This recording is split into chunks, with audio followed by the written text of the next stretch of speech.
피로감이 있었던 분들은 그렇지 않은 분들에 비해서 치매 걸릴 확률이 1.48배, 보행 속도가 느렸던 분들은 그렇지 않은 분들에 비해서 치매에 걸릴 확률이 1.55배 정도, 노쇠 상태에 있었던 분들은 노쇠하지 않은 분들에 비해서 치매 위험이 1.98배, 그러니까 약 2배 정도. 그럼 어떤 거를 노쇠라고 이야기를 하는데요?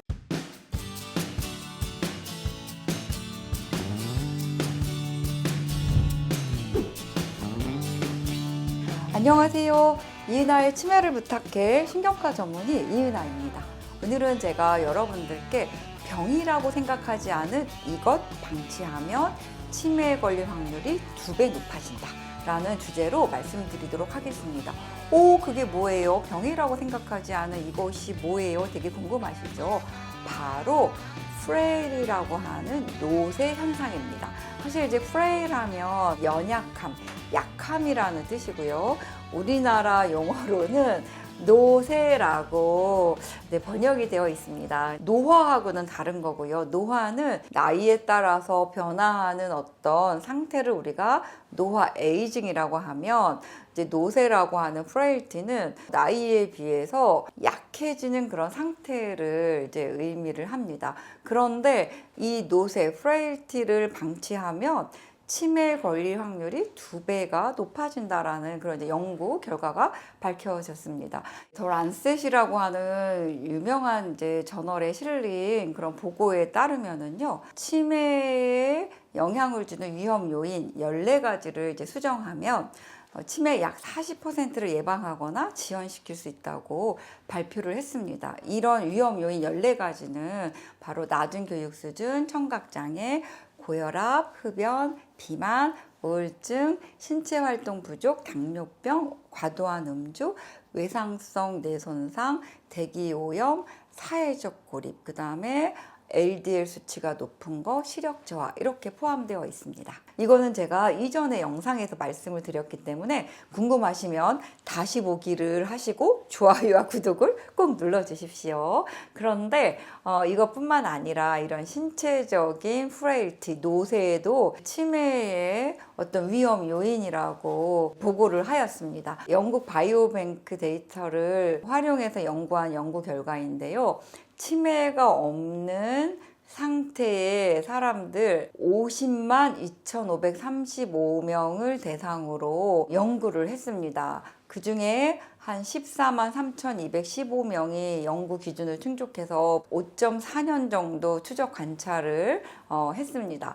이 14만 3,215명 중에 노쇠에 해당하는 사람이 약 5,565명, 3.9%에 달했고요. 노쇠 전 단계인 분들이 68,500명으로 47.8%에 이제 달했습니다. 그런데 이분들을 치매가 없는 상태에서 단지 노쇠하냐, 노쇠 전 단계냐만을 갖고 이렇게 쭉 이제 비교 분석을 했더니 한 5.4년 후에 726명이 이제 치매에 걸렸는데요. 노쇠하지 않았던 분들에 비해서 이 노쇠 전 단계 인 분들은 치매에 걸릴 확률이 약 1.2배 높았던 것으로 밝혀졌고, 노쇠 상태에 있었던 분들은 노쇠하지 않은 분들에 비해서 치매 위험이 1.98배, 그러니까 약 2배 정도 높은 것으로 이제 밝혀졌습니다.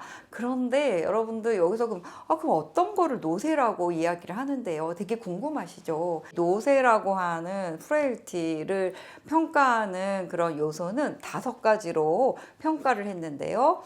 체중 감소, 그 다음에 이제 피로감, 그 다음에 신체 활동 감소 정도, 그 다음에 보행 속도, 그 다음에 손아귀 힘, 이 5가지를 평가를 해서 약해진 것을 우리가 노쇠한다고 이제 평가를 한 겁니다. 근데 여러분들 잘 생각해 보시면 나도 이유 없이 요즘에 몸무게가 감소하는데, 어떤 분들은 그냥 이유 없이 피로하고, 그 다음에 어떤 분들은 신체 활동을 조금 다른 사람보다 덜하나 이제 이런 생각 가진 분들이 있을 거고, 어떤 분들은 보행 속도가 내가 나이 들어서 좀 느려지는 거지 이렇게. 그 다음에 손은 내가 손을 많이 쓸 일이 없으니까 손아귀 힘이 조금 약해지나 이런 정도. 그래서 노화라고 생각하고 넘어가는 분들이 많으시거든요. 그런데 이 5가지 요소, 체중 감소, 피로감, 신체 활동, 보행 속도, 것도 소나기 힘 정도를 갖고 우리가 노쇠 정도를 파악을 할 수가 있습니다. 그래서 이 연구에 의하면은 그 5가지 노쇠 평가하는 항목 중에 체중 감소가 이제 있었던 분들은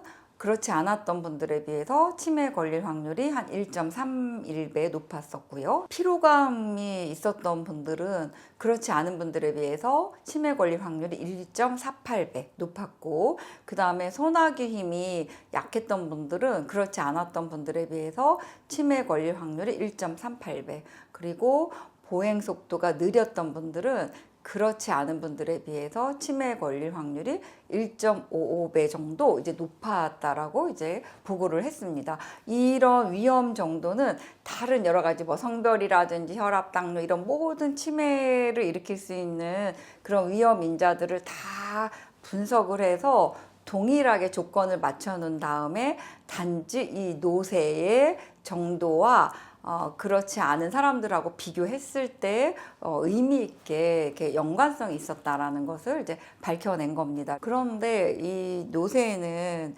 치매 증상이 나타나기 한 최대 9년 전부터 시작이 돼서 점점 더 가속화된다고 이제 밝혀졌습니다. 그래서 여러분들이 치매를 예방하기 위해서는 이제 물론 이제 뇌도 관리하고 뇌혈관 관리도 하고, 그다음 제가 이제 치매 예방하기 위해서 여러 가지 좋은 방법을 알려드리고 있는데요.